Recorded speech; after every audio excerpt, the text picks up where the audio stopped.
Welcome back to this 3 on Your Side special, the top 10 stories of 2018. Number 8 on the list, instead of a backyard oasis, an East Valley couple was left in the dirt, literally. It's our first house, so we were excited to make it our own and excited to get the backyard done in time for summer. Andrew Wynn and his fiancee had big plans for the East Valley home they recently bought. And their first project, they say, was to spruce up their backyard. We really just wanted like a nice, clean, consistent look with some travertine in the patio and through the pool. After looking around online, Andrew says they ended up hiring this guy, Carlo Papazian, who claimed to work with a company called Scapes and Stones. He had great reviews at the time that we hired him.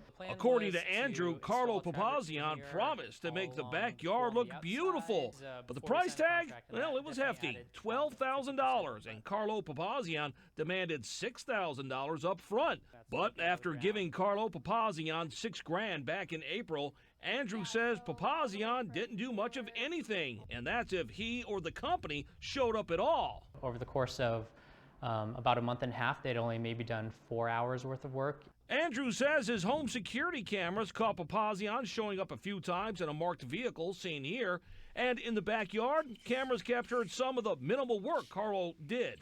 Here he is marking out some stuff in the backyard of where travertine is supposed to go. But after spray painting a few lines and dumbing off some sand, Andrew says Papazian and his guys stopped showing up altogether.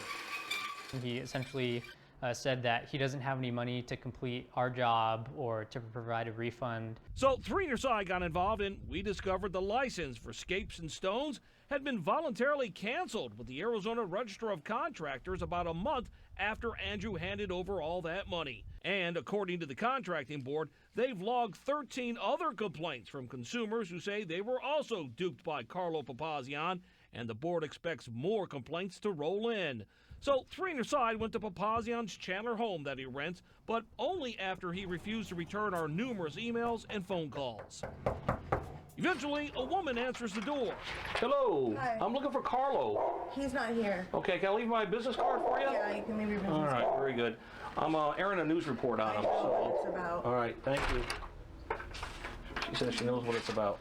Well, apparently he does know what it's about, because his attorney contacted 3 on Your Side by phone and said Papazian is in talks with the Arizona Attorney General's office to resolve his ongoing problems, but he refused to specify what that meant. As for the Attorney General's office, they tell 3 on Your Side that they're aware of Carlo Papazian, but wouldn't elaborate.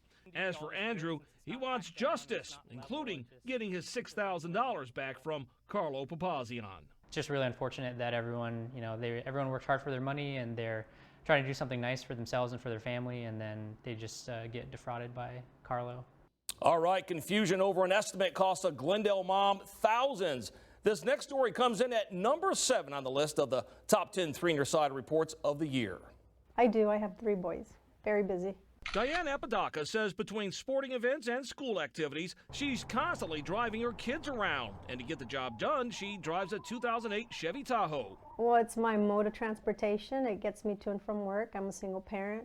And also it transports my kids to and from, games, practices, music lessons. I mean, it's the heart of our family, I would say.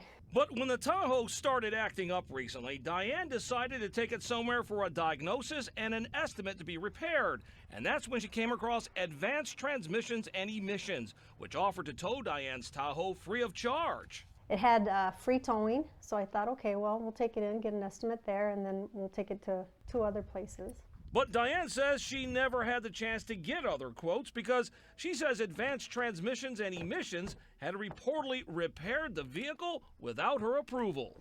Next thing you know, 2 days later, the owner calls me and says the work's been done, and I needed to go in and, pick that up, and it would be close to $2,000 for the repairs. Diane says she was shocked because she says she never signed any kind of form authorizing repairs. She just wanted an estimate.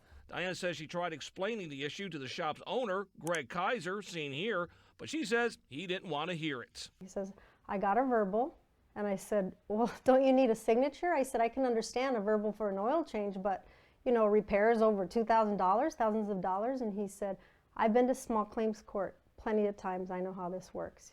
You'll have to pay me. 3 on Your Side got involved, and we spoke with Greg Kaiser, the owner, over the phone. Kaiser tells us that someone with Diane's family gave him verbal authorization over the phone to repair the Tahoe, so he fixed it. After a brief conversation, Kaiser then hung up. Wanting more information, 3 on Your Side went to Advanced Transmissions and Emissions, but we were told Greg Kaiser wasn't around. Can I leave my business card? Sure. Well, Kaiser never did call 3 on Your Side back, and Diane is not the only consumer who claims to have had similar problems with Advanced Transmissions and Emissions. Gene McLaughlin tells 3 on Your Side that he recently took his car into the repair shop for what he was verbally told would be a $180 brake job. But when he went to pay the repair bill, McLaughlin said it was $586. When he hands you the bill for $586, what was your reaction when you saw that? I was dumbfounded. You know, I was very upset. What happened to $180? You got me? I have no idea. For now, Diane says her only mode of transportation is a vehicle that she borrowed from a friend. Diane tells 3 on Your Side that Greg Kaiser and his business won't return her Tahoe until she pays him $2,000 in cash. It's money she says she just doesn't have, and she says she has no idea how she'll get her SUV back. He will not let the car go, and he won't even discuss what type of work's been done. He wants the cash or the title, and he'll release the vehicle. The 6th most popular story of 2018 involves being hacked and held hostage. A Valley woman says she thought the password on her phone would keep her personal information safe until someone hacked it. From bank accounts to social media, they took it all. It's so terrifying to know that like somewhere out there, like someone can see everything and like I can't stop it.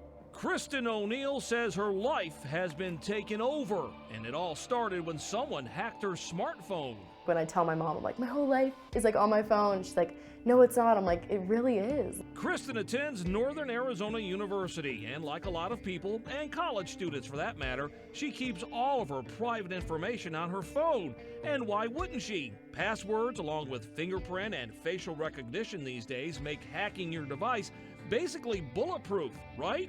At least that's what Kristen thought. I thought I was super smart, and I put all my passwords like in my notes.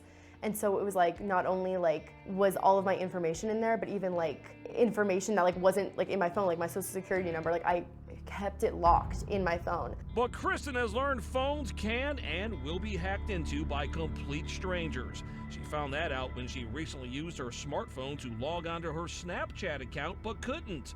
Time after time, Kristen says she kept being denied. I put in my phone number and it didn't recognize my phone number, and I started hysterically crying, and I was like, everything is in my Snapchat, like everything. Kristen soon realized that someone had actually taken over her Snapchat account and blocked her from logging in. And it would get a lot worse. This college student learned that the person also took over her Instagram account and even tried to access her Twitter and Facebook accounts, but failed. So she went to her cell phone provider for help, but they simply told her what she already knew. That's when they told me that someone had hacked into my iCloud account and got into my notes, and my Snapchat password was in there, my bank, my social, everything. Kristen bought a new phone entirely and established a new Apple ID. She also called Apple to see if they could retrieve her accounts that had been stolen by the hacker. But they couldn't, and by now, the damage was already done. Like, they already had my pictures, they had my messages, they had my location, my friend's location, my FaceTimes, everything. And if you think it couldn't get any more personal, it did. The hacker actually made contact with Kristen through an email demanding access to something on Snapchat called My Eyes Only, an ultra-secure area where a person's most sensitive and private photographs are kept. The scariest part, I think, was there's a Snapchat feature called My Eyes Only, and it requires like a 4-digit passcode, and it's just the things that you want to save that, you know, for your eyes only, like you don't want anyone to see. In the email, the hacker told Kristen, My Eyes Only code, and you will get your Snapchat back. Just make this easy. I've already been through your iCloud anyways. Kristen says of course she didn't respond. However, knowing that a complete stranger has access to her personal information, not to mention her most private pictures, leaves her feeling defenseless. You know, every night I just like try to go to sleep and I'm like, someone has every aspect of every day. Like they could look up any day that I lived and know exactly what I was doing, like personal things that I don't want anyone to see, and it's gone.